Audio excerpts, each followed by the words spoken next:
Schwarzenegger today signed a bill that will allow us to drive solo to use carpool lanes as long as we pay a toll. The so-called hot lanes will be utilized on two busy Southern California freeways. And now, News reporter Leanne Suter is live in South LA with more on how these hot lanes will impact you. Leanne. David, the goal is to offer some relief to our notorious traffic congestion, but it'll cost you. Now, if you still have two or more people in the car with you, you can use the carpool lane here along the 110 for free.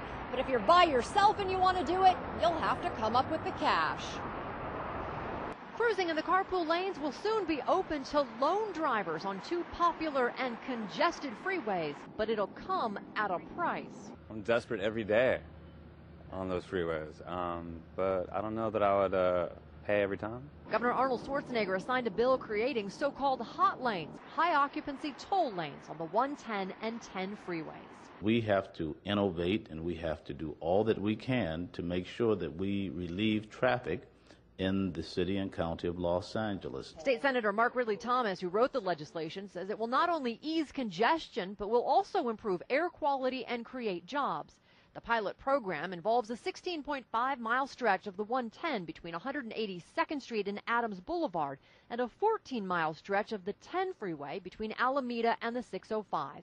It's all funded by a $210 million federal grant.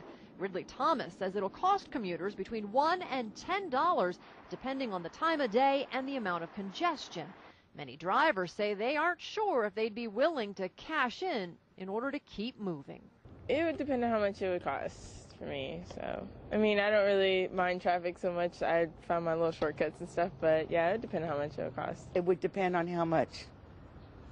And I don't really think that it's a fair and equitable plan, because then anyone with money is going to have the prerogative to get in the carpool lane.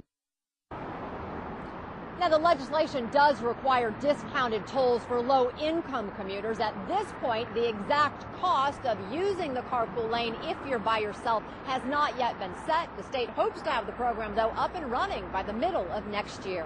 Live in South Los Angeles, Leanne Suter, ABC 7 Eyewitness News.